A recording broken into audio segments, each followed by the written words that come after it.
Imagine a world reshaped not by destruction but by migration, where the waters of a great flood did not erase human civilization, but instead nudged it into new lands, hidden valleys, and distant continents. Cities, knowledge, and culture might have survived, carried by those who understood the shifting tides and learned to move with them, leaving behind only fragments for future generations to discover. Ancient myths of a deluge, stories passed down through countless cultures, might not just be tales of doom, but whispers of adaptation, of societies that survived by leaving the familiar behind. Could the ruins we stumble upon, the submerged cities beneath modern seas, and the enigmatic artifacts scattered across continents, be evidence of a civilization that relocated rather than perished? As we drift through the echoes of our past, through the sediment of history, and the silent whispers of legends, we may begin to see the flood not as an end, but as a beginning of a migration whose traces remain hidden, yet enduring, across the globe.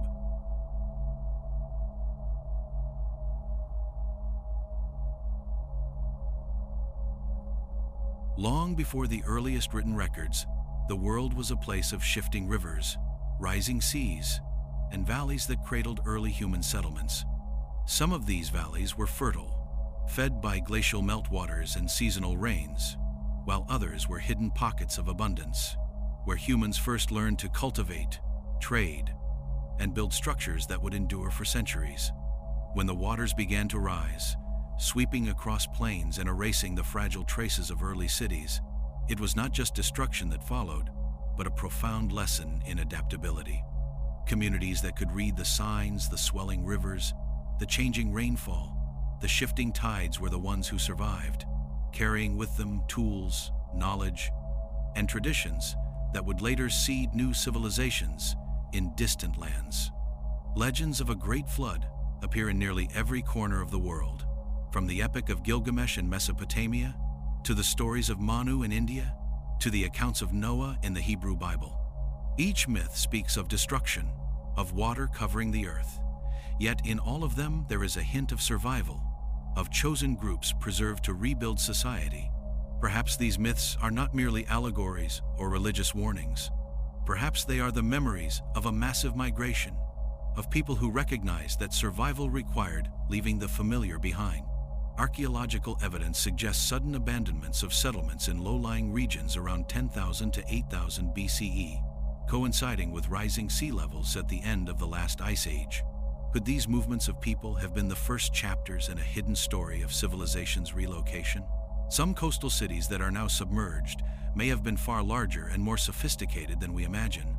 Excavations off the coast of Japan, Turkey, and India have revealed remnants of settlements beneath the waves, stone structures that hint at organized urban planning. Tools, pottery, and carvings suggest that these communities were not primitive, but thriving hubs of innovation. When the floods reached these areas, the inhabitants may not have simply vanished. Instead, they may have moved inland or across seas, carrying their knowledge and culture with them. Each artifact, each underwater ruin, is a whisper of a past that refused to disappear, a civilization that learned to navigate disaster by migration rather than surrender. Inland, communities that were isolated from the rising seas began to absorb the knowledge of those who arrived, bringing with them new farming techniques, architectural styles, and forms of social organization.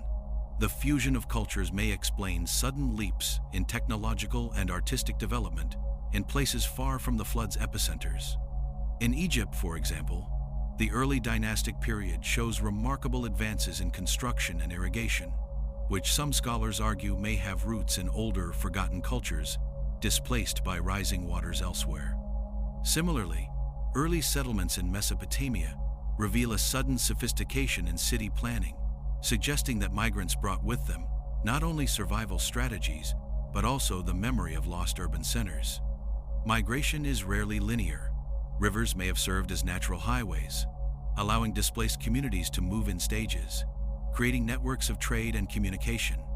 Some groups may have traveled along coastlines, adapting to new environments, learning to fish, cultivate, and construct shelters suited to unfamiliar terrain. Others may have ventured across seas in rudimentary boats, carrying seeds, livestock, and knowledge.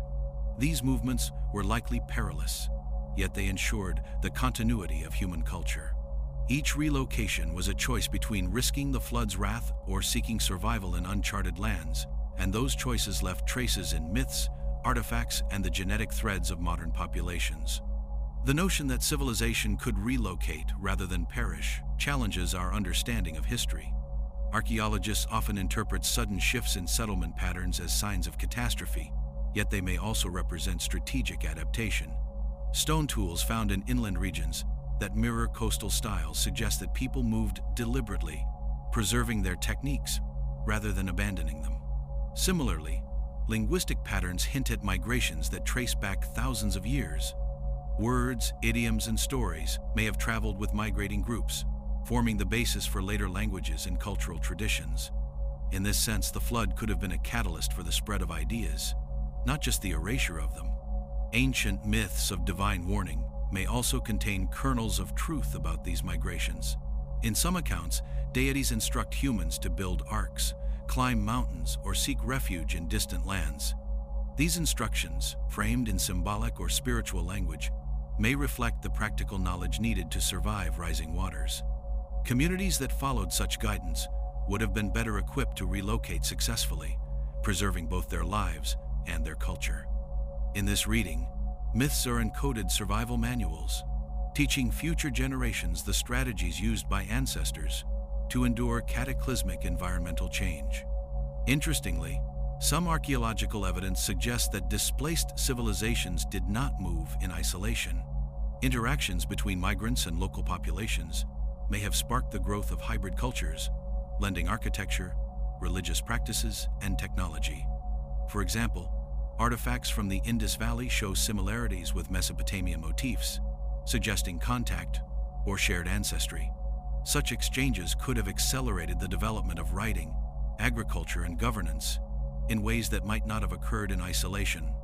In this way, the flood may have acted as a crucible for human ingenuity, reshaping the trajectory of civilization not through annihilation, but through migration and integration. Even the memory of flood-related relocation may have influenced city placement and infrastructure planning. Early civilizations often built on elevated plains, designed canals for water management, and developed early forms of urban zoning. These strategies may reflect lessons learned from previous generations who had survived rising waters, passing down practical knowledge through oral traditions, rituals, and early records.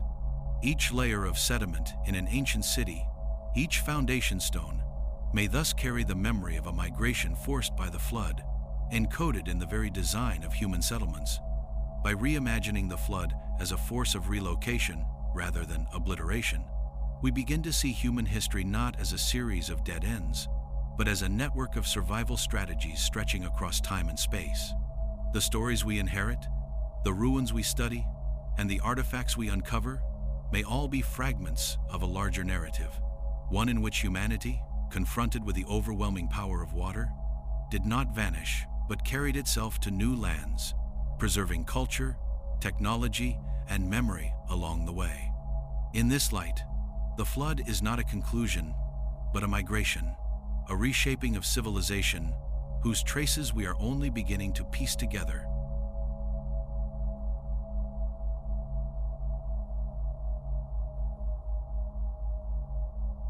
When rising waters forced communities from their original settlements, survival demanded not just physical movement, but the careful preservation of culture, knowledge, and technology. Ancient populations would have carried seeds for crops, domesticated animals, tools, and even the blueprints of urban planning to new locations. The choice of settlement was strategic.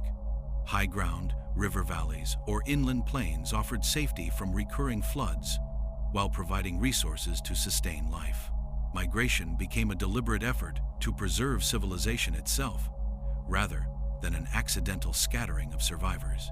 Each group carried the knowledge of irrigation, agriculture, and construction, ensuring that their communities could quickly thrive in unfamiliar environments. Submerged settlements, from the coasts of India to the Japanese archipelago, suggest that these relocations were widespread. Coastal cities, abandoned or engulfed by water, may have acted as catalysts for inland urban development. Archaeological evidence shows abrupt changes in settlement patterns coinciding with sea level rise, hinting at mass migration. Populations forced to leave their homes did not lose the sophisticated techniques they had developed over generations. Instead, they adapted them to new landscapes, establishing the foundations for emerging civilizations across continents. The survival of knowledge depended on movement, not stagnation. The transmission of technology followed migration. Stone tool designs, pottery styles, and agricultural techniques show remarkable continuity even when groups moved hundreds of kilometers. In Mesopotamia, early irrigation systems may have been refined by migrants from flooded regions, creating fertile farmland and enabling the rise of city-states. Similarly, in the Nile Valley, construction techniques that enabled monumental architecture could have been brought by people relocating from submerged coastal settlements. These movements ensured that skills were preserved and passed down, creating a chain of knowledge that linked lost civilizations with newly emerging societies. Migration also allowed displaced populations to preserve social and political organization. Leaders, scribes, and artisans would have guided communities during relocation, ensuring that governance, religious practices, and societal hierarchies survived. Urban planning, temple construction, and record-keeping were not abandoned, they were transported and adapted. As migrants settled in new regions, they merged with local populations, blending knowledge and traditions while maintaining continuity of social structures. This allowed complex civilizations to survive environmental catastrophe and re-emerge stronger in safer lands. Some relocations crossed seas, suggesting that ancient populations were capable of deliberate maritime migration. Boats, navigational knowledge, and trade networks would have been critical in moving people and resources safely to new lands. Evidence from coastal India, Southeast Asia, and the Mediterranean points to sophisticated maritime activity coinciding with periods of flooding. Migrants who mastered these routes could transplant their culture, technology, and knowledge to distant regions, ensuring that the collapse of one environment did not mean the collapse of civilization itself. The relocation of civilization also reshaped agricultural practices. Communities migrating from riverine or coastal regions adapted their techniques to new terrains, sometimes introducing crops, irrigation methods, and livestock management to areas previously uninhabited or underutilized. In the Fertile Crescent, flood-driven migration may have spread domesticated grains and animals into regions where early agriculture would later flourish. Similarly, migrants reaching the Nile Valley or South Asia may have introduced techniques from lost coastal civilizations, transforming landscapes into productive centers capable of supporting urban development. Architecture preserved knowledge across migrations as well. Stone construction, defensive walls, and organized city layouts appear in inland settlements following periods of flooding. These designs were not mere imitation. They were inherited strategies, adapted to new topography. Urban planning, temple orientation, and water management systems in relocated communities reflect lessons learned from submerged cities, demonstrating that relocation did not erase civilization, but transported it. These adaptations ensured continuity of cultural identity and technological capability, even in unfamiliar environments. Even religious and ceremonial knowledge was carried during relocation. Rituals, cosmology, and sacred practices often reflected interactions with water, flood cycles, or the divine role in survival. These practices may have served practical purposes, coordinating labor, preserving agricultural cycles, or maintaining social cohesion while encoding memory of displacement and survival. By carrying rituals forward, relocated populations preserved both spiritual and practical knowledge, embedding lessons of adaptation into daily life and communal identity. Relocation fostered resilience and innovation. Communities forced to adapt to new environments often combined their inherited knowledge with local practices, creating hybrid civilizations that were more versatile and technologically advanced. The sudden emergence of complex societies in previously undeveloped regions may be explained by this process. Survivors of the flood transplanted culture, merged with local populations, and accelerated societal development. Civilization, in this view, was not extinguished by catastrophe but redistributed, reshaped, and ultimately strengthened. The cumulative effect of relocation is clear in the archaeological and historical record. Sunken cities, displaced populations, and abrupt shifts in settlement patterns suggest a world in motion, a civilization unwilling to die beneath rising waters. Knowledge, culture, and social organization were preserved not in the safety of stagnant cities, but in the deliberate movement of people across landscapes. The flood, rather than an eraser of civilization, was a force that reshaped it, scattering seeds of culture that would take root in new lands, ensuring the survival and evolution of humanity's earliest achievements.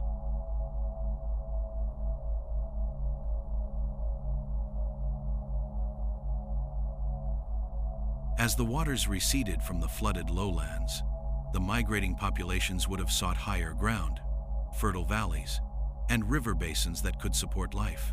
These new landscapes were both opportunities and challenges.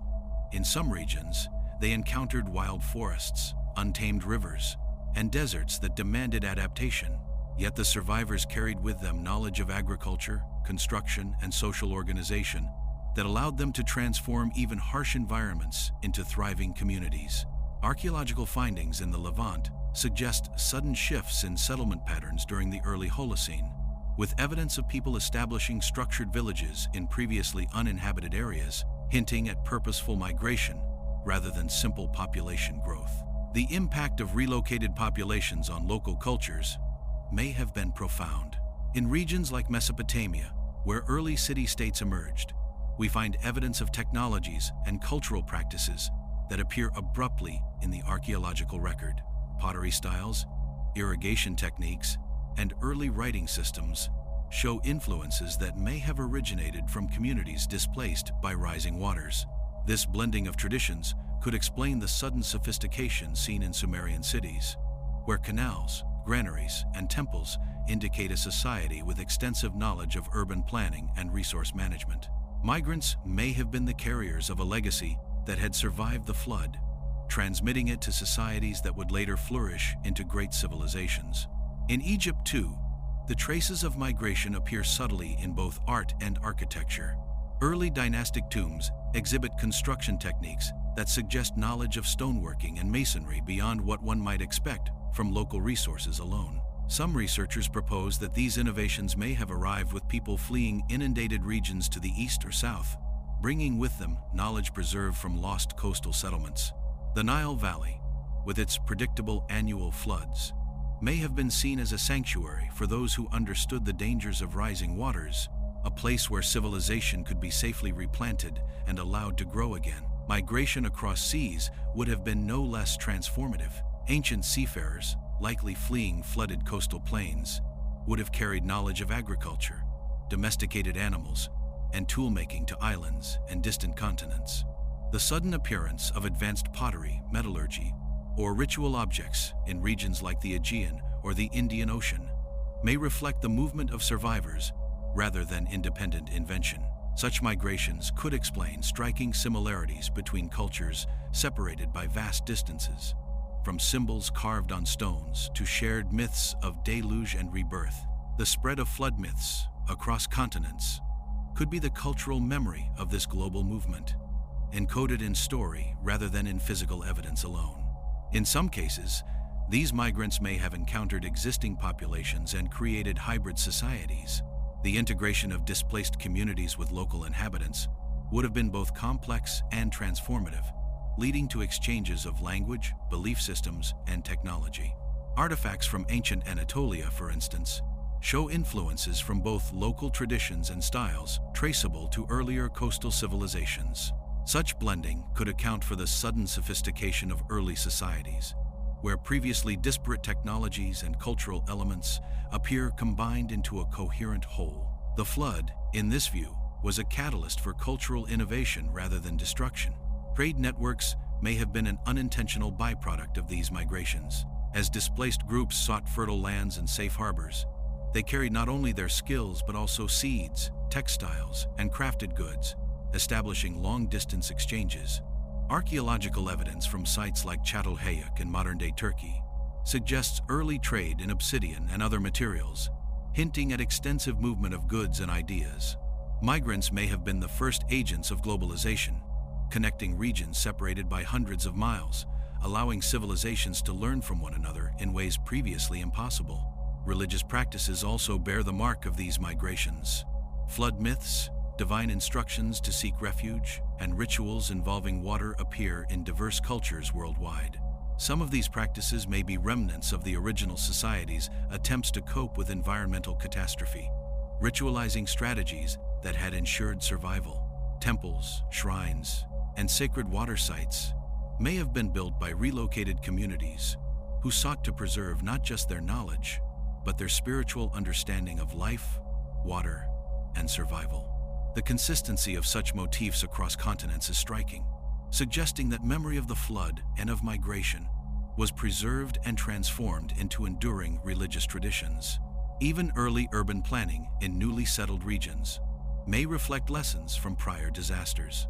Cities built on elevated terrain, with canals for irrigation and drainage, and with defensive structures designed to withstand environmental stress, suggest knowledge passed down from people who had survived catastrophic flooding. These designs may be echoes of lost civilizations, transplanted into new lands, where migrants could once again build organized, sustainable communities.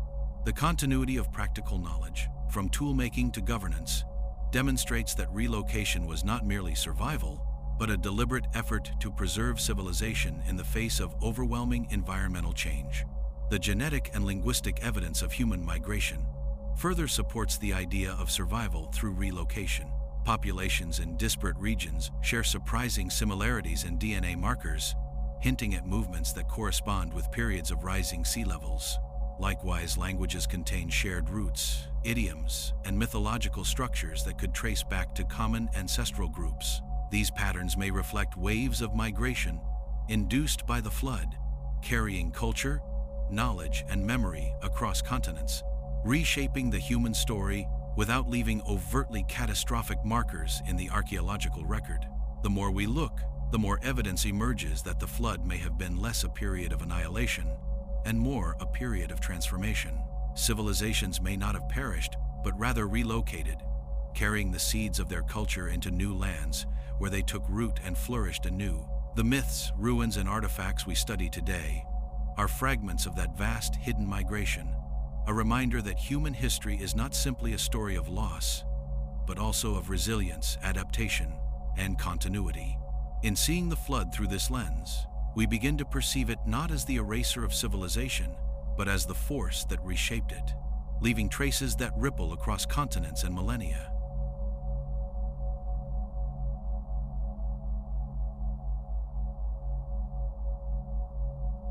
Beneath the restless waves of the world's oceans lie secrets of human ingenuity, frozen in time, waiting to be rediscovered.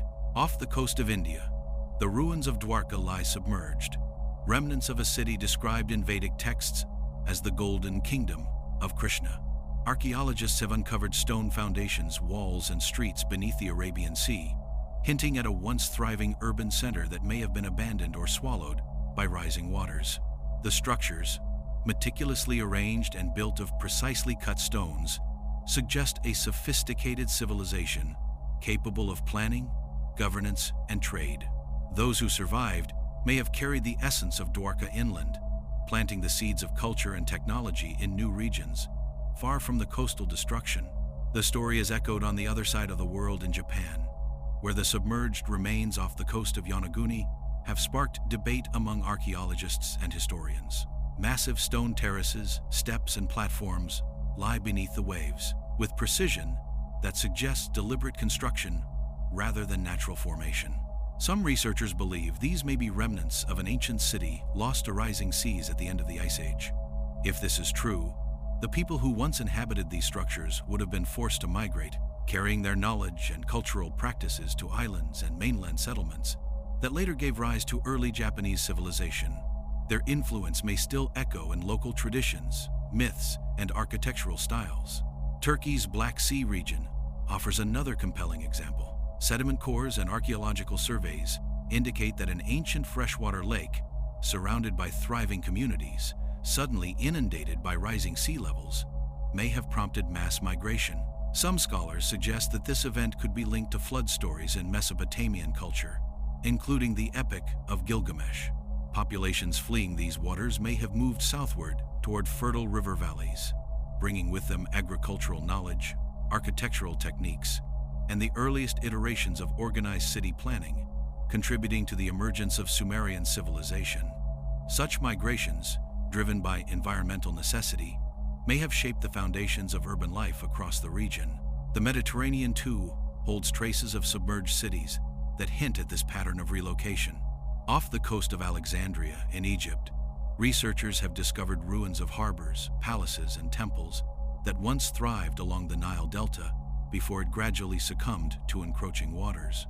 The remains suggest a society of remarkable complexity, with trade networks, religious centers, and organized urban planning. Survivors from these inundated regions may have moved further upriver or into inland areas, carrying with them architectural styles and administrative practices that influenced early dynastic Egypt. In this way, submerged cities were not lost to history, but continued to shape human culture through their displaced inhabitants. Farther north, the Celtic myths of sunken lands such as Lyonesse, said to lie beneath the waters off Cornwall, may preserve memories of real flood events and migrations. While the line between legend and history blurs, the possibility that displaced populations carried their traditions inland remains compelling. Folktales describe survivors who moved inland, adapting to new landscapes while preserving the knowledge of the drowned lands. These narratives, repeated across generations, may encode real historical events, memories of relocation and survival after catastrophic flooding.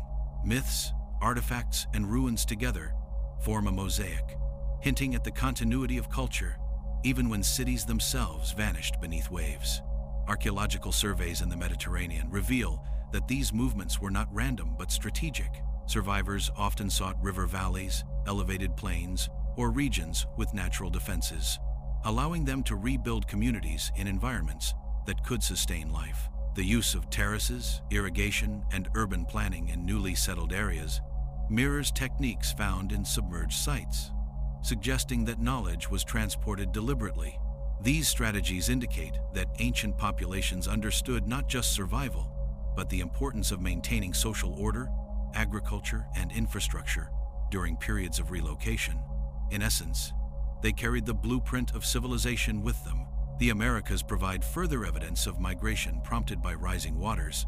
In regions along the Gulf Coast and the Caribbean, archaeologists have found remnants of early settlements that were later abandoned, with populations moving inland or to higher ground. These relocations often coincide with geological data showing rapid sea level rise and catastrophic storms. The spread of agricultural techniques, pottery styles, and ceremonial practices in these inland areas may reflect the influence of displaced coastal communities. Across continents, the evidence suggests a pattern. Civilizations survived not by clinging to the drowning lands, but by moving intelligently, preserving culture and knowledge wherever they settled.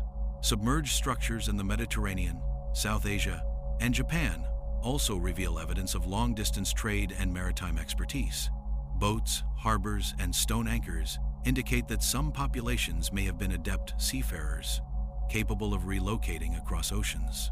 This maritime skill could explain the rapid spread of cultural motifs, technologies, and religious practices across vast distances. Survivors of flood events were not isolated refugees.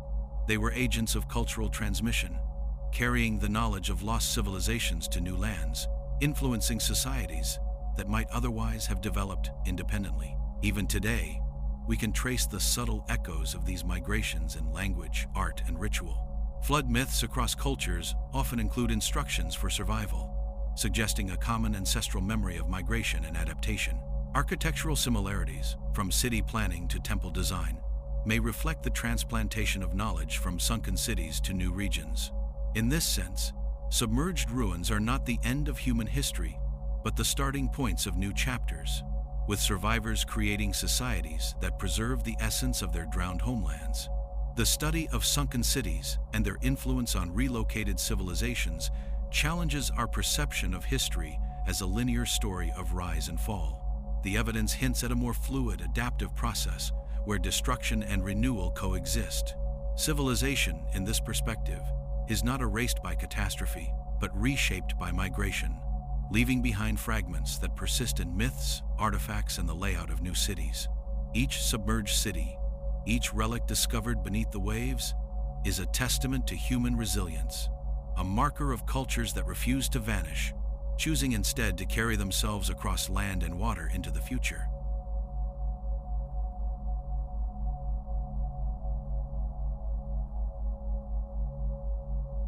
When floodwaters consumed coastal settlements and river deltas, the physical remnants of civilization may have disappeared, but the knowledge of those societies did not vanish. Populations who relocated carried with them a wealth of understanding, technological, agricultural, architectural, and maritime, that formed the foundation for civilizations in new lands. Stone-cutting techniques, brick-making methods, and urban planning strategies were preserved in the memories of skilled artisans and builders, ensuring that the lessons of submerged cities could be applied in entirely new environments. The flood may have hidden these technologies from view, but human ingenuity allowed them to survive. Architecture provides some of the clearest evidence of preserved knowledge. Relocated populations often built cities with organized streets, monumental structures, and durable construction, mirroring what had existed in now lost settlements. The sudden emergence of complex city layouts, standardized bricks, and advanced drainage systems in inland regions may indicate the transplantation of expertise from submerged coastal civilizations. Techniques that once required generations to perfect were applied anew, adapted to local materials and topography, but retaining the principles learned from previous experience. Civilization in this way became mobile, capable of re-establishing itself even after environmental catastrophe. Metallurgy and toolmaking were equally important forms of preserved knowledge. Blacksmiths, metalworkers, and craftsmen who survived the flood carried the understanding of smelting, alloy production, and tool design to new settlements. Archaeological evidence of sudden leaps in metalworking sophistication in post-flood regions may reflect these migrations, demonstrating that advanced knowledge did not depend solely on geographic continuity. By preserving and transferring technical skill, relocated populations ensured that societies could continue to innovate rather than starting from scratch after displacement. Agricultural knowledge was another critical form of technology carried through relocation. Flood survivors transported seeds, irrigation strategies, and crop management techniques to new regions, allowing societies to thrive in unfamiliar soils. Crops suited for river valleys or coastal plains were adapted to inland environments, often resulting in improved yields or new hybrid species. Knowledge of seasonal cycles, soil treatment, and water management allowed relocated communities to reproduce the productivity of lost lands, ensuring the continuity of civilization even in distant territories. Maritime knowledge may have been preserved and transmitted by displaced populations as well. Communities familiar with navigation, boat construction, and water management applied these skills in new coastal and riverine settlements. This expertise allowed migrants to maintain connections over long distances, establish trade networks, and transfer knowledge across continents. The movement of ships, tools, and nautical practices ensured that the loss of one coastal city did not mean the loss of maritime technology, and may have accelerated the spread of seafaring skills globally. Astronomy, mathematics, and measurement may also have been carried by survivors. Understanding celestial patterns, timekeeping, and surveying was often tied to agriculture, construction, and ritual practice. Relocated populations applied these skills in new settlements, aligning temples, observatories, and irrigation systems with solar and lunar cycles. Such knowledge ensured precise planting seasons, urban organization, and ceremonial observance, suggesting that critical intellectual frameworks were preserved despite the disappearance of their original urban centers. Ritual and symbolic knowledge was intertwined with technological expertise. Ceremonial practices often encoded information about water management, agricultural cycles, and seasonal changes, serving as mnemonic devices for survival. Populations that relocated carried these traditions, adapting them to new contexts while maintaining their instructional value.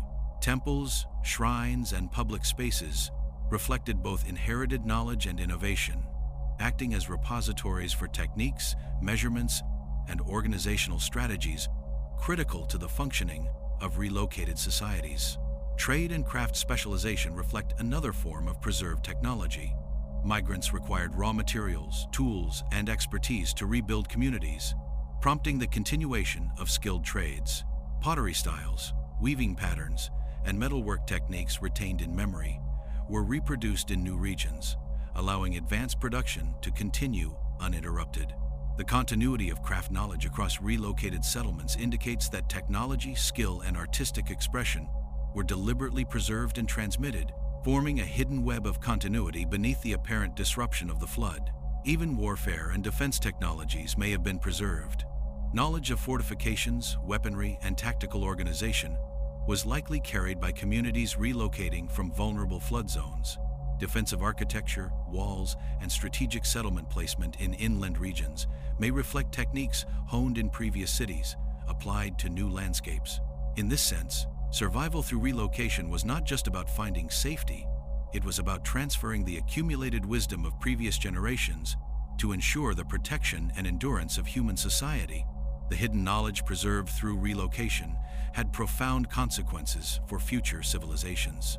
What may appear as sudden technological or cultural leaps in archaeological records could reflect the continuity of learning transported by flood survivors. The flood, rather than erasing civilization, created a network of knowledge carriers, communities capable of adapting, innovating, and ensuring that the wisdom of sunken cities influenced societies far from the original disaster. Civilization endured, not merely by surviving the flood, but by safeguarding the knowledge that allowed it to thrive in new lands, leaving a hidden legacy that continues to shape human history.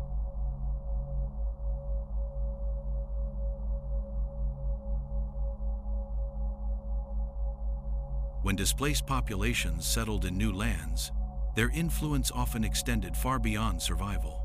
These groups brought with them knowledge of agriculture, irrigation, governance, and urban organization that could transform regions previously inhabited by smaller, less centralized communities. In Mesopotamia, for instance, the rise of city-states such as Uruk, Ur, and Eridu may have been accelerated by the influx of migrants fleeing flooded coastal areas. The architectural innovations, complex canal systems, and administrative techniques seen in early Sumerian cities suggest that knowledge traveled with people as much as it did through trade. Civilization, in this sense, was not reinvented but transplanted, its roots deepened by necessity and adaptation. Egypt provides another striking example. As rising waters inundated settlements along the Mediterranean and Red Sea coasts, populations may have moved toward the fertile Nile Valley, carrying with them cultural and technological knowledge from submerged cities. This influx could explain the sudden sophistication of early dynastic Egypt, with its monumental construction, religious symbolism, and organized labor systems. The alignment of pyramids, temples, and tombs may reflect inherited knowledge from prior civilizations, adapted to the predictable flood cycles of the Nile. The continuity of construction techniques and symbolic motifs suggests that Egypt's early rulers were heirs not only to local traditions, but to the wisdom of displaced ancestors.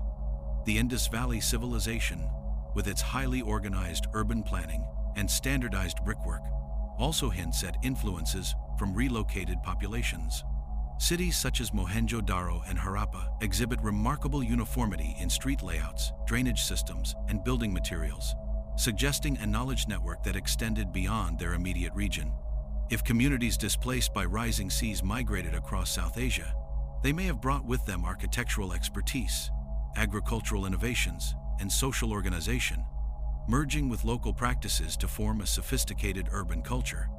These migrations may have shaped not just physical structures, but also trade networks, governance models, and ritual practices that defined the civilization. In Mesoamerica, rising waters and environmental changes could have similarly prompted migrations that influenced later civilizations. Coastal settlements along the Gulf of Mexico and the Yucatan Peninsula, if inundated, may have driven people inland, carrying agricultural techniques such as maize cultivation, irrigation methods, and ceremonial knowledge. The sudden appearance of advanced ceremonial centers in inland regions complete with pyramids, plazas, and ball courts, may reflect the transplantation of ideas from displaced populations. The ability of these migrants to adapt and integrate with local groups could explain the rapid development of complex societies in what would become the Maya, Olmec, and later civilizations. Migration may also account for shared motifs and symbols across continents. The flood myths themselves, often accompanied by similar architectural or artistic motifs, suggest a common cultural memory carried by displaced populations. For instance, the symbolic use of water, serpents, and divine instruction appears in early Mesopotamian, Egyptian, and Indus Valley cultures. These similarities might not indicate independent invention, but rather the diffusion of cultural ideas through migration, preserved in the symbolic language of ritual, storytelling, and sacred construction. In this way, the flood served as both a destructive force and a conduit for the spread of civilization. Trade networks grew alongside these migrations, often fueled by necessity. Communities relocating from inundated regions required materials, food, and tools, creating early long-distance connections that would evolve into extensive trade systems. Obsidian, ceramics, and metals traveled across regions previously thought isolated, facilitating the exchange of knowledge alongside goods. As migrants integrated into new societies, they may have accelerated the development of markets, administrative structures, and governance, helping transform villages into city-states and eventually into empires. Displacement became an engine for cultural and technological diffusion, reshaping human societies in subtle but enduring ways. Religious practices and governance structures also reflect these migratory patterns. Many early empires relied on divine sanction to legitimize rule, often invoking stories of great floods, divine preservation, and ancestral wisdom. These narratives may have originated from actual experiences of migration and survival, transformed into myths that justified kingship and social order. In Mesopotamia, rulers claimed to receive guidance from gods who had spared humanity in previous catastrophes. In Egypt, pharaohs aligned themselves with divine cycles, including the inundation of the Nile, a natural parallel to ancestral floods. Such practices suggest that governance itself may have been influenced by the lessons learned from environmental catastrophe and relocation. The relocation of civilizations likely contributed to the rapid rise of literacy, mathematics, and record-keeping. Administrative needs in newly settled regions demanded accurate accounting of crops, labor, and trade. Migrants from inundated cities, already familiar with these practices, may have introduced writing systems, weights and measures, and mathematical knowledge to new societies. Cuneiform in Mesopotamia, hieroglyphs in Egypt, and the undeciphered scripts of the Indus Valley may reflect the continuity of record-keeping traditions preserved through migration. Knowledge, in this case, was not reinvented but carried forward, ensuring the survival of intellectual frameworks even as cities were abandoned or destroyed. Even the distribution of art and architecture shows the imprint of relocated populations. Monumental structures, intricate carvings, and standardized urban layouts appear in regions far from potential flood zones, suggesting the influence of migrants. The replication of construction techniques, from stone foundations to water management systems, indicates deliberate transmission of knowledge. These architectural choices preserve the memory of lost civilizations, creating a bridge between the drowned cities of the past and the thriving empires of the future. In this light, ancient empires may owe as much to displaced survivors as to local innovation, forming a chain of continuity shaped by necessity and adaptation. By examining these patterns, we can begin to see the flood not as a cataclysmic endpoint, but as a turning point in human history. The rise of major empires may have been accelerated and enriched by populations relocating from submerged lands, bringing with them knowledge, skills, and cultural memory. Civilization, far from being extinguished, was reborn in new regions, reshaped by environmental pressures, yet retaining the essence of its predecessors. The traces of sunken cities, the myths of floods, and the sudden appearance of complex societies all point to a narrative of survival, adaptation, and continuity that stretches across continents and millennia.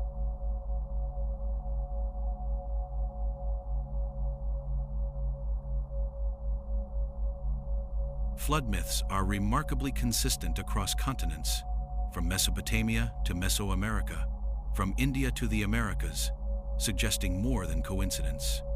In nearly every culture, there are stories of massive inundations, divine warnings, chosen survivors, and the rebirth of civilization.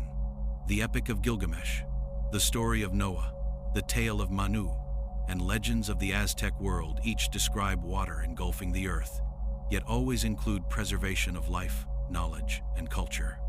These narratives may reflect collective memory of real migrations, when communities displaced by rising waters carried their stories and survival strategies to new lands. The flood, encoded in myth, may have served as a mnemonic device, ensuring that lessons learned from environmental catastrophe were passed down for generations. In ancient Mesopotamia, the flood myth describes a world covered by water, with a single human chosen to survive and preserve knowledge. Archaeological evidence supports sudden settlement, abandonment, and population movement during periods of rising seas, suggesting that these myths were inspired by lived experience. Those who survived may have brought their traditions into the regions that became Sumer, Akkad, and later empires, embedding their cultural memory into the foundations of civilization. Rituals, religious practices, and early law codes may all trace back to these experiences, preserving not just stories, but social structures shaped by the necessity of migration. In India, the story of Manu recounts divine instruction to build a vessel to survive a world-engulfing flood. Like its Mesopotamian counterpart, it speaks to the preservation of knowledge, with Manu acting as both survivor and cultural transmitter. Archaeological data from the Indus Valley and surrounding regions show signs of settlements abandoned due to environmental changes, coinciding with periods of high rainfall and river flooding. Migrants may have carried religious concepts, agricultural techniques, and urban knowledge into new areas, influencing subsequent civilization development. Myths of Manu and Noah could be reflections of the same underlying historical reality, retold in culturally specific terms across thousands of miles and centuries. In Mesoamerica, flood stories are embedded within creation myths, describing how gods reshaped the earth with water, wiping away older generations but sparing select humans who carried knowledge forward. These narratives may echo real experiences of displacement caused by coastal inundations, hurricanes, and shifting river systems. Archaeological evidence shows sudden relocations of early settlements inland, coinciding with these catastrophic events. By preserving flood myths in oral tradition, early communities encoded strategies for survival and adaptation, ensuring that descendants understood the risks of environmental change and the importance of migration and relocation. Across the Pacific Islands in Japan feature myths of land lost to the sea, islands submerged beneath rising tides, and survivors navigating treacherous waters to establish new settlements. These stories suggest that maritime migration played a significant role in preserving culture and knowledge. The Yonaguni ruins off Japan and submerged structures near Micronesian islands hint at lost settlements that may have prompted mass relocation, leaving behind only oral traditions and submerged traces. The transmission of these myths ensured that cultural memory endured even when physical cities were gone, blending history, survival, and moral instruction in a single narrative. Linguistic patterns also support this theory. Many flood myths contain shared motifs: divine instruction, survival of a select group, and the rebuilding of civilization that suggest a common ancestral origin. Words and concepts related to water, destruction, and salvation recur across languages separated by thousands of miles, indicating that migrating populations may have carried linguistic structures along with culture. In this sense, myths are not arbitrary. They are vessels, preserving both narrative and functional knowledge for communities dispersed by environmental catastrophe. Religious practice reflects this inherited memory. Temples and sacred sites often honor water, rain, rivers, and floods, echoing the experience of ancestors who survived inundations. For example, ziggurats in Mesopotamia, pyramids in Egypt and Mesoamerica, and step structures in Asia frequently incorporate symbolism related to water and the cosmic flood. These monuments may not only serve spiritual purposes but also act as cultural repositories, encoding the lessons of survival, migration, and adaptation into enduring physical forms. Even ceremonial calendars, often tied to river cycles or seasonal floods, may reflect ancestral experiences of environmental disruption and relocation. Artistic motifs, too, carry these stories forward. Depictions of serpents, waves, boats, and divine figures associated with water appear in early civilizations worldwide. From Mesopotamian cylinder seals to Indus Valley pottery and Olmec carvings, these symbols convey narratives of catastrophe, survival, and rebirth. Migrating populations may have brought these motifs with them, blending them with local traditions to create hybridized artistic languages. In this way, art becomes a record of migration, a visual echo of submerged cities and the journeys of displaced communities. Even the structure of early epics and literature may reflect migratory experience. Many flood narratives are structured to emphasize preparation, preservation, and the passage to new lands. This narrative pattern may mirror the actual journeys undertaken by migrating communities, encoding practical survival strategies within storytelling frameworks. By transforming historical migration into myth, cultures ensured that essential knowledge was transmitted without requiring literacy, safeguarding civilization against the erasure of time and environmental upheaval. The persistence of these myths across continents suggests that the memory of the flood and of migration was a foundational element of human civilization. Through storytelling, ritual, art, and architecture, displaced populations carried the legacy of drowned cities into new lands, influencing the formation of empires, urban centers, and cultural traditions for millennia. In understanding myths as reflections of real migrations, we gain a window into a past where survival, adaptation, and continuity shaped not only the physical world, but the collective imagination of humanity.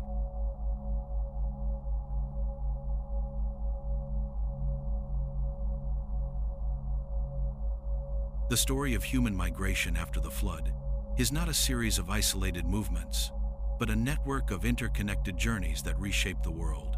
Communities fleeing submerged regions traveled along rivers, coastlines, and through mountain passes, leaving traces of their culture in every new settlement. From Mesopotamia to the Nile Valley, from the Indus Plains to Southeast Asia, patterns of sudden settlement abandonment, followed by rapid urban development, suggest deliberate relocation. These migrations were often purposeful, informed by knowledge of geography, resources, and climate, ensuring that civilization could survive even as water reshaped the planet. Coastal survivors frequently moved inland, carrying the technological and social frameworks of their sunken cities. In the Fertile Crescent, the abrupt rise of urban centers after periods of flooding hints at the arrival of skilled migrants who had mastered agriculture, masonry, and governance in their former coastal homes. These populations likely established new riverine settlements along the Tigris and Euphrates, bringing with them irrigation techniques, social organization, and craft specialization. The continuity of urban design from city layout to religious structures suggests that relocation did not interrupt civilization but extended it, planting knowledge in new soil. In Egypt, populations displaced by rising Mediterranean waters may have contributed to the emergence of early dynastic civilization along the Nile. Migrants familiar with urban planning and water management could have accelerated the development of monumental architecture, administrative hierarchies, and ceremonial practices. Temples, tombs, and city walls may reflect inherited strategies for organization and resilience, adapted to a landscape with predictable flooding. The Nile cycle may have seemed familiar to people who had survived unpredictable deluges elsewhere, allowing them to recreate aspects of their lost coastal societies in a more secure environment. Across the Indian subcontinent, similar patterns emerge. Archaeological evidence of abandoned coastal settlements along the Arabian Sea suggests migrations inland or toward river systems like the Indus and Ganges. These migrants carried not only agricultural knowledge, but also urban design principles, craft techniques, and ritual practices. The planned layouts of Harappa and Mohenjo-Daro, with standardized bricks, drainage systems, and communal spaces, may reflect inherited knowledge from previous generations displaced by floods.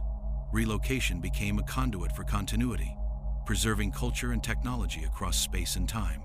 Seafaring migrations also connected civilizations across seas. Populations leaving flooded coasts in South Asia or Southeast Asia may have traveled to distant islands, introducing agricultural techniques, pottery styles, and social structures. Archaeological traces in the Andaman Islands, Sri Lanka, and Indonesia indicate the movement of people with sophisticated maritime knowledge. These migrations spread cultural and technological innovations to regions that might otherwise have developed independently, creating a web of interlinked societies shaped by adaptation to environmental catastrophe. In Europe, the sudden appearance of organized settlements along rivers and fertile plains may reflect similar relocations. Coastal communities displaced by rising seas in the North Sea region, for example, could have moved inland into the Rhine, Danube, or Mediterranean basins. Stone tools, ceramics, and burial practices in these inland sites bear similarities to coastal artifacts, suggesting that migrants transported both material culture and social knowledge. These movements may explain the rapid emergence of complex societies in areas previously dominated by small, scattered villages. The Americas show parallel patterns.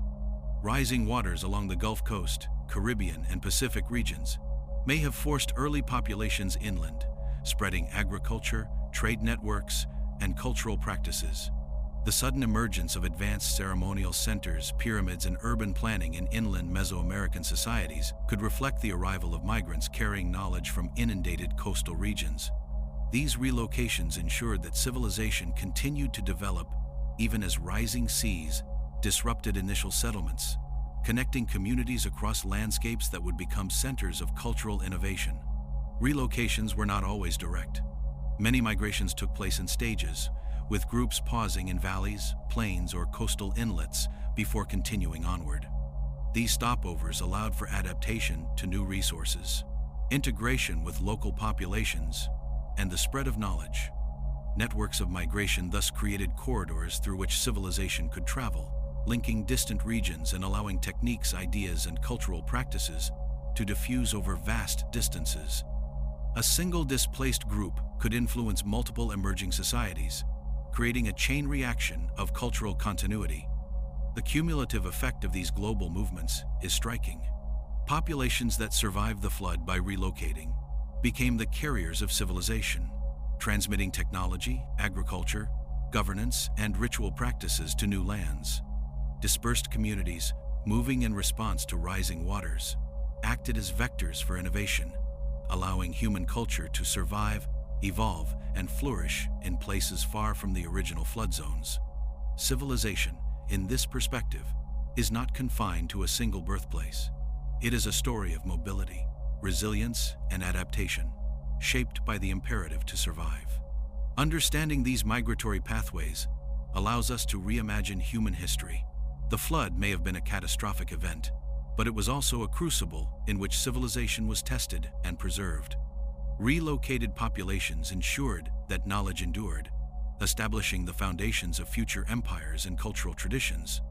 The patterns of settlement, trade, and cultural diffusion we see in the archaeological record may thus reflect not isolated innovation, but the deliberate movement of human civilization across a transformed world. The flood, in essence, was less an end and more a journey, scattering humanity across continents while preserving the essence of its achievements.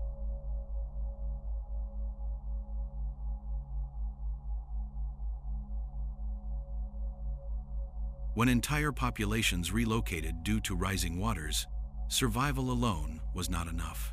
Preserving knowledge, practical, spiritual, and technological, was essential for rebuilding thriving communities in new lands. Agricultural practices were among the most critical forms of knowledge carried during migration.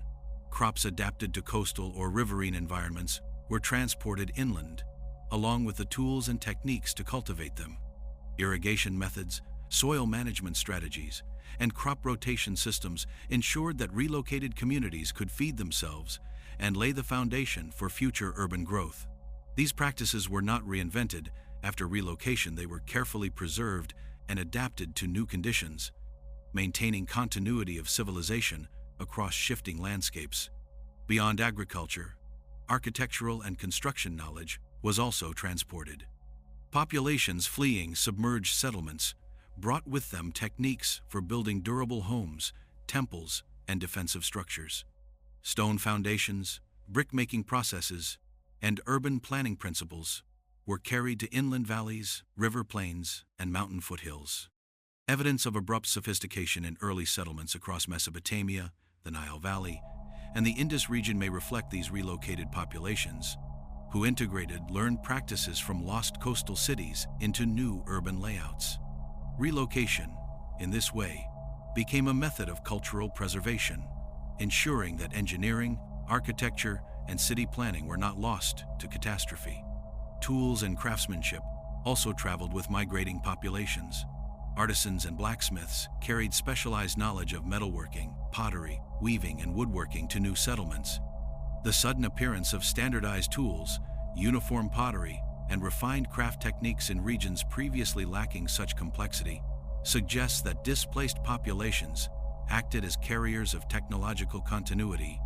By integrating these skills into local contexts, relocated civilizations preserved advanced knowledge and accelerated societal development, even in regions far from the original flood zones. Relocation also preserved knowledge of governance and social organization. Migrants brought with them hierarchical structures, legal traditions, and systems of administration that had evolved in their previous settlements.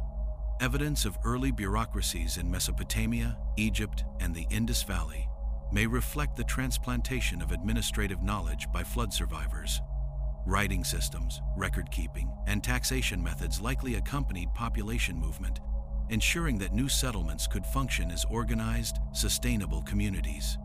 Civilization survived not merely because people moved, but because the structures that allowed societies to thrive were carried along with them. Religious and ceremonial knowledge was another crucial form of continuity. Rituals, cosmology, and sacred architecture often reflected experiences of environmental catastrophe, particularly floods. Temples, ziggurats, and ceremonial centers in relocated settlements may have encoded the memory of submerged cities, preserving practical lessons about resource management and social cohesion, while also transmitting spiritual frameworks. Festivals tied to water cycles, offerings to river deities, and ceremonial structures designed to harmonize with natural landscapes all suggest that relocated populations integrated ancestral knowledge into new environments, preserving both culture and survival strategies. Some migrations involved maritime skill, enabling populations to preserve knowledge across oceans. Coastal survivors from India, Southeast Asia, and the Mediterranean likely traveled by boat, carrying crops, tools, and cultural practices to distant lands. These seafaring migrations spread knowledge rapidly, linking societies separated by thousands of miles. Pottery styles, architectural motifs, and irrigation techniques appearing in far-flung regions may reflect the transmission of practical and technological knowledge by these relocated populations. Civilization did not stop at coastlines, it sailed beyond them, ensuring continuity even across vast bodies of water. Trade networks were another mechanism for preserving and spreading knowledge. Migrants required materials, tools, and expertise to rebuild in new lands, prompting long-distance exchange with neighboring communities. Obsidian metals and crafted goods moved alongside knowledge of agriculture, construction, and governance. Trade not only facilitated survival, but also accelerated cultural diffusion, spreading ideas and technology more widely than migration alone could achieve. Relocated populations became conduits of innovation, connecting communities and preserving the cumulative wisdom of lost civilizations. The preservation of writing and mathematics also owes much to relocation. Early record-keeping systems, from cuneiform to hieroglyphs, may have been transported by populations fleeing inundated regions. Knowledge of numerical systems, weights and measures, and accounting practices allowed relocated communities to manage resources efficiently, organize labor, and plan urban settlements. These intellectual frameworks, preserved and adapted, provided the backbone for the growth of later empires, ensuring that civilization could continue and expand in new environments despite environmental catastrophe. Art, symbolism, and architecture provide additional evidence of knowledge preservation. Carvings, motifs, and city layouts reflect strategies and beliefs inherited from submerged cities, adapted to the terrain and social context of new settlements.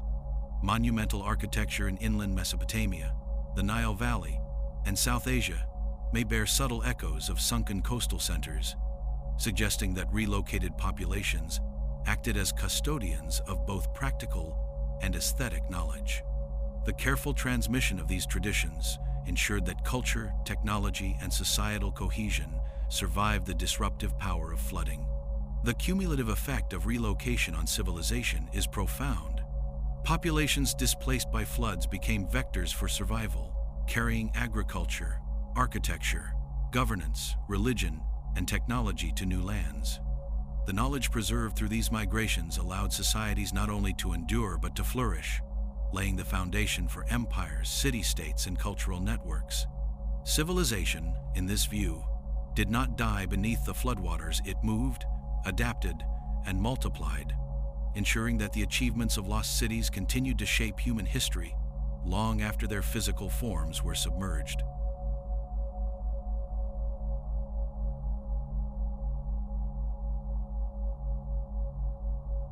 As populations moved from submerged homelands, their migrations did more than ensure local survival. They created the foundations of global interconnected civilization. Communities fleeing rising waters carried with them knowledge, culture, and technology, forming the building blocks of early empires. Trade networks, communication channels, and migratory corridors established by these survivors allowed distant settlements to exchange ideas, goods, and innovations.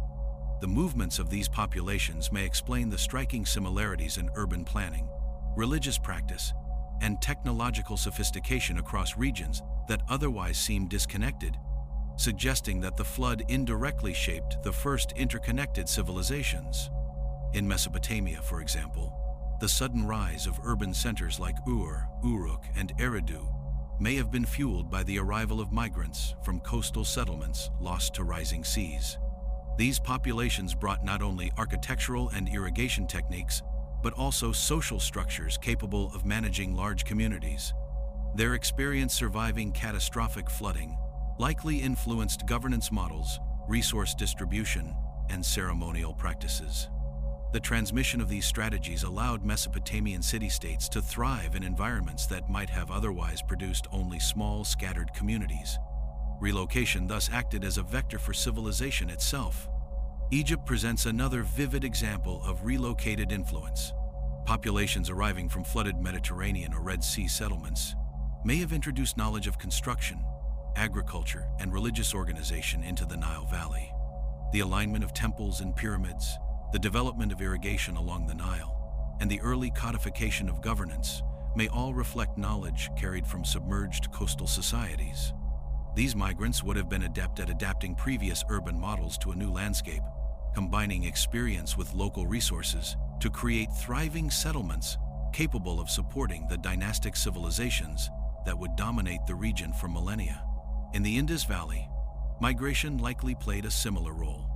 Coastal settlements along the Arabian Sea may have been abandoned due to rising waters, prompting communities to relocate inland along rivers such as the Indus. The resulting urban centers, with standardized brickwork, sophisticated drainage, and organized street layouts, reflect knowledge that may have been preserved through relocation. Migrants brought with them agricultural techniques, craft specialization, and governance models, accelerating the development of a complex urban society that left few precedents in its immediate environment. The spread of these ideas suggests that migration allowed civilizations to leap forward in technological and social sophistication.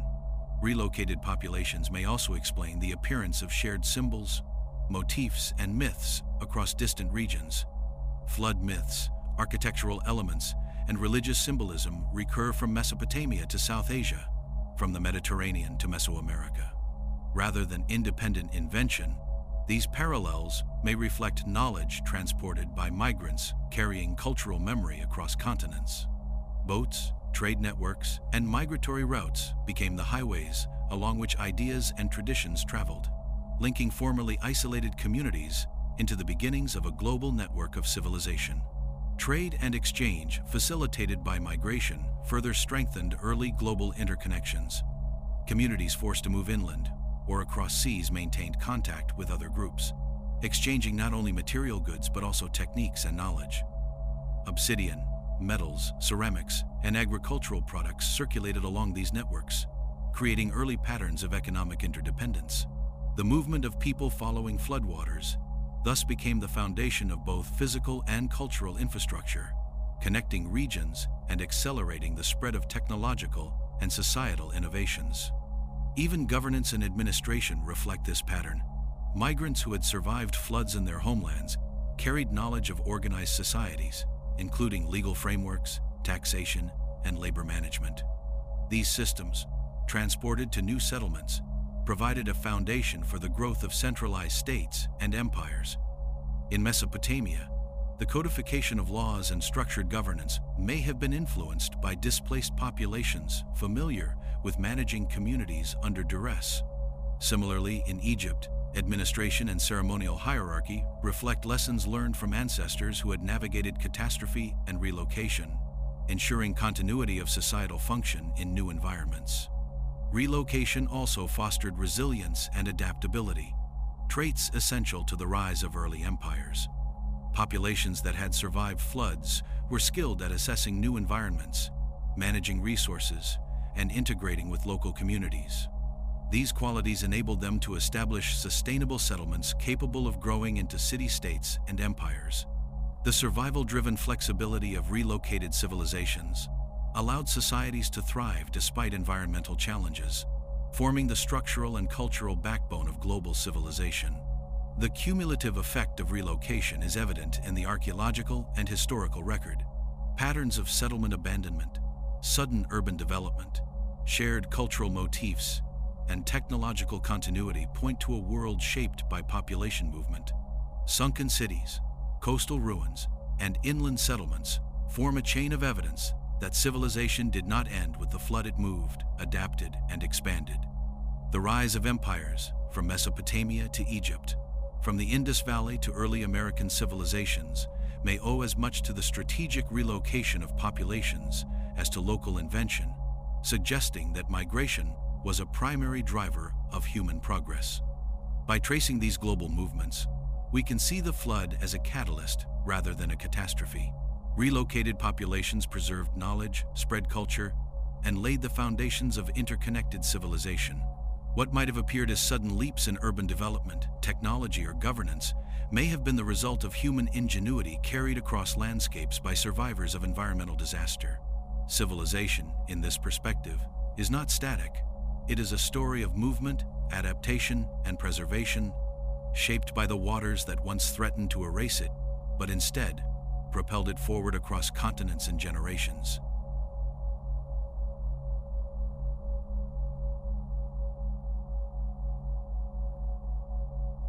The flood, often imagined as the end of civilization, may have been its most transformative moment.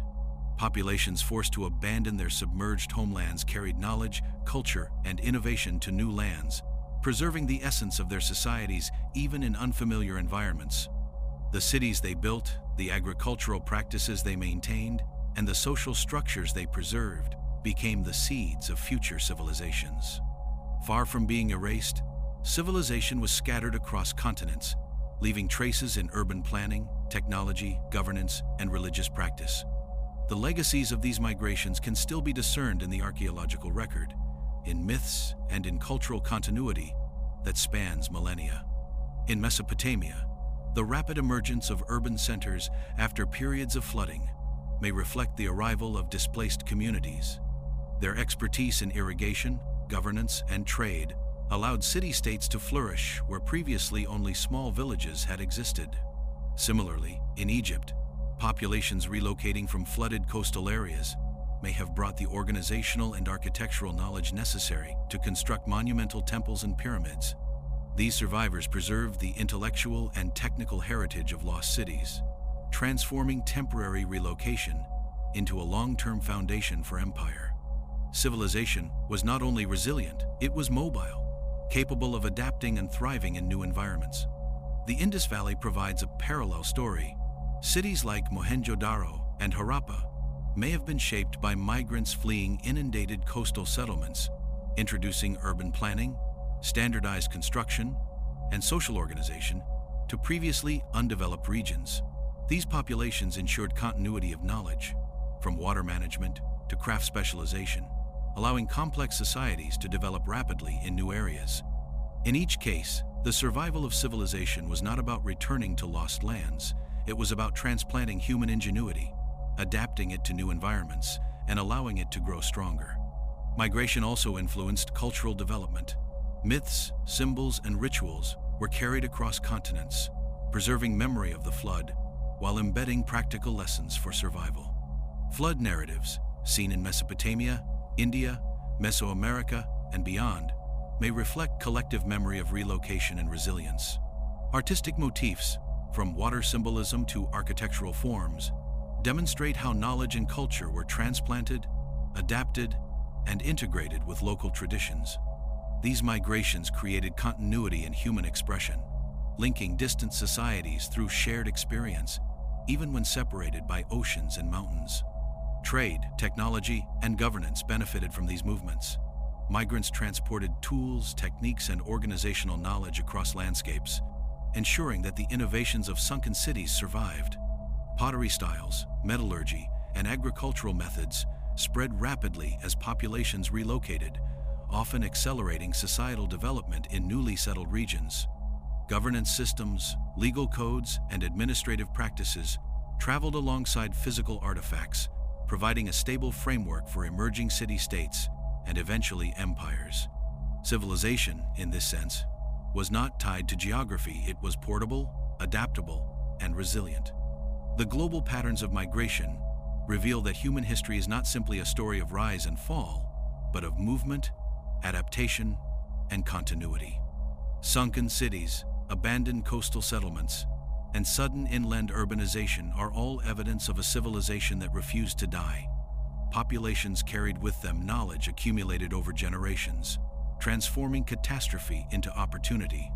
The flood may have displaced people, but it also redistributed culture, technology, and social organization in ways that strengthened the foundations of human progress. Relocation ensured that innovation did not vanish. It merely moved to new ground. Even religious and ceremonial knowledge was preserved through relocation. Temples, rituals, and cosmological frameworks often reflected ancestral experiences of survival, encoding practical lessons about social cohesion, resource management, and adaptation to environmental change. The continuity of these practices across regions indicates that displaced populations were committed not only to survival, but to preserving civilization itself. Religion and culture acted as carriers of knowledge, maintaining social structure and collective memory long after the original lands were lost beneath the waters. Relocation also fostered cross-cultural connections. Migrating populations often merged with local groups, blending knowledge, practices, and technologies.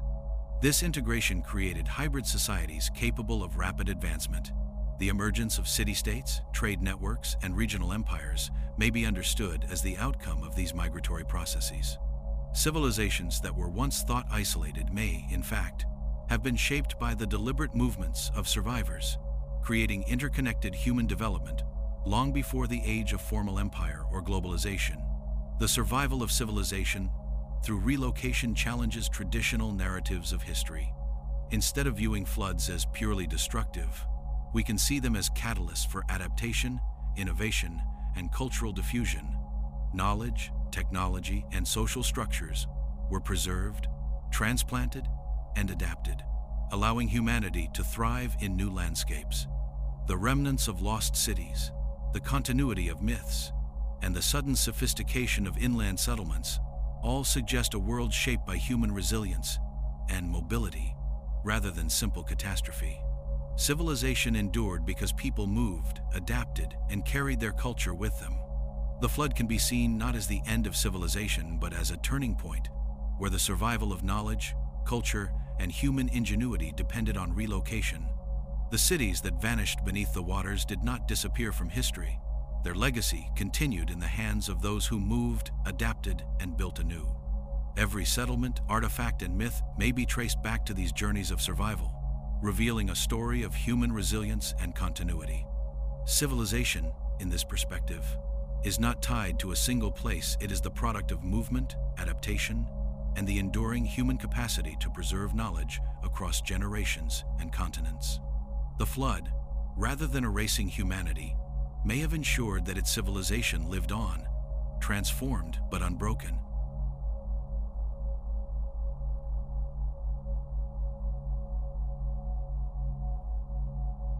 The relocation of civilization did more than preserve existing knowledge. It acted as a catalyst for innovation.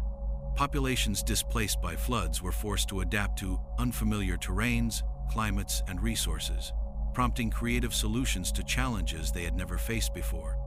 Agricultural techniques were modified for new soils, construction methods adapted for different materials, and governance systems evolved to meet the demands of newly mixed communities. Necessity, driven by the urgency of survival, transformed these migrations into crucibles of human ingenuity. Far from erasing civilization, the flood forced it to evolve rapidly, producing advances that may have seemed sudden to observers in later generations. In Mesopotamia, the adaptation of irrigation systems to inland river valleys demonstrates this dynamic. Migrants familiar with flood-prone coastal regions implemented canals, levees, and reservoirs in new environments, improving agricultural efficiency and enabling population growth. Similarly, in the Nile Valley, relocated populations refined flood management techniques, aligning construction and planting cycles with seasonal variations. These innovations were not accidental. They were deliberate applications of knowledge acquired from previous experiences with catastrophic flooding. Relocation, therefore, functioned as a mechanism for technological acceleration. Trade and exchange networks expanded as a consequence of relocation. Migrants needed materials and tools unavailable in their new environments, creating the first long-distance economic connections in human history. Obsidian, metals, and specialized goods traveled alongside knowledge of agriculture, metallurgy, and administration. The movement of people and ideas across regions facilitated cultural diffusion, ensuring that innovations reached multiple societies. The flood, in this sense, may have indirectly accelerated the interconnected development of early civilizations. Relocation also promoted social and political experimentation. Communities mixing with local populations were exposed to new customs, languages, and organizational structures. These encounters prompted adaptation and hybridization, producing governance models capable of integrating diverse groups. Such flexibility likely contributed to the rapid rise of city-states and early empires, where the ability to coordinate labor, manage resources, and maintain social cohesion was essential. In this way, migration shaped not only survival, but the foundations of political complexity. Artistic expression and religious practice evolved as well. Displaced populations preserved motifs and rituals from submerged cities, while incorporating new influences from the lands they settled. The continuity of flood-related symbolism in architecture, sculpture, and ceremonial practice demonstrates how relocation allowed cultures to retain identity while also innovating. Hybrid traditions emerged, combining ancestral knowledge with local inspiration, illustrating that the survival of civilization depended as much on adaptation as on preservation. Maritime migrations further amplified the scope of innovation. Populations capable of crossing seas carried technologies, crops, and social practices to distant lands. The ability to transport agriculture, architectural skills, and ritual knowledge across water ensured that isolated regions benefited from accumulated human experience. Relocation became a vehicle for global connectivity, linking cultures separated by vast distances and facilitating the rise of complex societies in areas that had previously been technologically or socially limited. Even linguistic innovation may have been influenced by relocation. As communities migrated and interacted with local populations, languages evolved to accommodate new social and environmental contexts. Terminology for agriculture, architecture, governance, and ritual practice spread alongside these migrations, ensuring that knowledge could be communicated effectively in new regions. The movement of language and knowledge together enabled civilization to survive and thrive far from its original homes. The necessity of survival also accelerated problem-solving. Flood survivors had to identify safe routes, construct shelters, and manage scarce resources efficiently. Knowledge of weather patterns, soil fertility, and water management was applied in real time, creating highly adaptive societies. These adaptations left tangible marks in settlement layouts, agricultural patterns, and urban infrastructure that can still be traced archaeologically. Civilization, relocated by necessity, grew stronger, more resilient, and increasingly sophisticated in the process. Relocated populations often became centers of further migration. Communities that successfully adapted to new lands served as hubs from which additional populations could spread. Knowledge, culture, and technology radiated outward from these hubs, creating a network system of civilizations connected by shared experience and inherited expertise.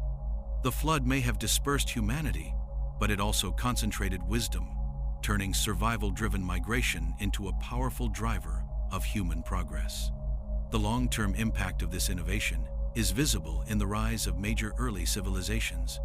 Techniques, governance structures, and cultural practices originating in lost coastal cities influenced the emergence of Mesopotamian, Egyptian, Indus Valley, and Mesoamerican societies. Relocation, rather than destruction, ensured that the achievements of one civilization could seed the success of another. The flood, in this context, was not an endpoint, but a mechanism for accelerating human development across regions and generations.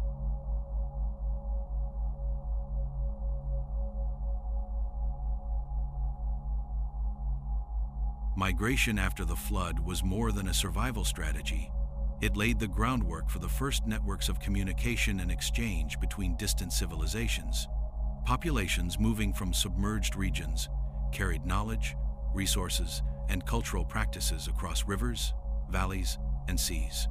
As these communities established new settlements, they sought contact with neighboring groups for trade, information, and mutual support. These interactions facilitated the spread of ideas and technologies, linking societies in ways that would eventually give rise to early global networks. Relocation thus became the foundation not just of survival, but of interconnected civilization. Trade routes often followed the paths of migration. Displaced populations required materials unavailable in their new environments, prompting journeys over rivers, plains, and coastlines to secure food, tools, and building supplies. Obsidian, metals, precious stones, and crafted goods traveled alongside agricultural knowledge, architectural techniques, and social practices. These early networks allowed innovation to diffuse rapidly. A technological advancement developed in one relocated community could appear in distant settlements within a generation. The flood, by forcing migration, inadvertently accelerated the globalization of human knowledge. Maritime migration played a particularly critical role. Coastal populations forced inland by rising seas relied on watercraft to maintain connections with other communities, whether for trade or cultural exchange. Archaeological evidence of sudden appearances of foreign pottery, tools, and agricultural crops in distant regions suggests that maritime mobility was extensive and deliberate. Boats and navigation techniques became crucial for both survival and cultural transmission, enabling civilizations to carry their knowledge across previously insurmountable distances. Relocated populations acted as carriers of civilization, linking regions separated by hundreds or even thousands of miles. Relocation also facilitated the spread of social and political structures. Migrants brought governance models, legal systems, and administrative practices to new lands, influencing the development of urban centers and early empires. Communities integrating displaced populations often adopted hybridized systems that combined indigenous knowledge with imported strategies. This blending of traditions allowed settlements to flourish in ways that isolated communities might not have achieved, demonstrating how migration promoted both survival and societal advancement. Cultural exchange extended to religion, art, and ritual practices. Populations carrying flood memories preserved symbolic and ceremonial knowledge while adapting it to new landscapes. Temples, shrines, and sacred spaces often reflected both ancestral traditions and local innovations. Artistic motifs, waves, boats, serpents, and water deities appear across regions, suggesting that relocated populations transmitted symbolic languages that bridged geographic divides. These shared symbols became part of the broader human experience, embedding collective memory and adaptive knowledge in tangible and lasting forms. Agriculture and resource management were similarly shared through migration networks. Crops, irrigation methods, and livestock practices introduced by relocated populations improved the productivity of new lands and connected communities economically.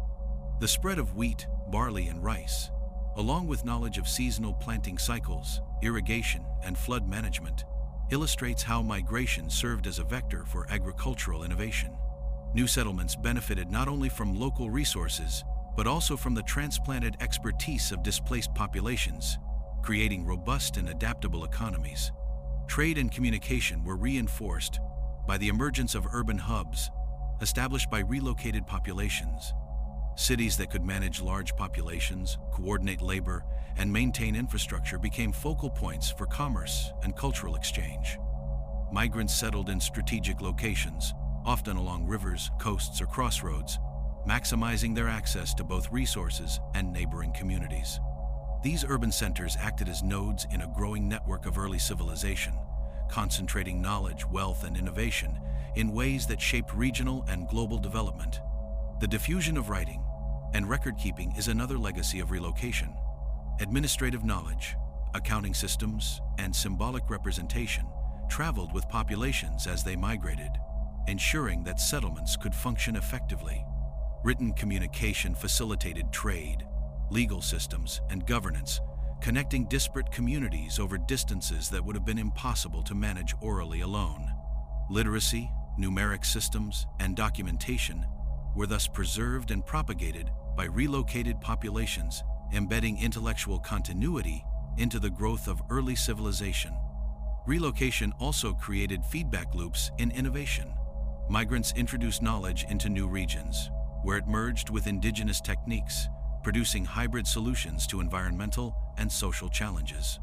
These new ideas then spread further as populations continued to move, creating iterative cycles of adaptation and technological improvement. Flood-driven migration, therefore, was not merely a dispersal of people. It was a systematic process of cultural and technological enhancement, shaping the trajectory of human civilization on multiple continents. The cumulative impact of these networks is profound. What might appear in hindsight as simultaneous advancements in agriculture, architecture, governance, and art across multiple regions may be traced back to populations relocating in response to environmental catastrophe.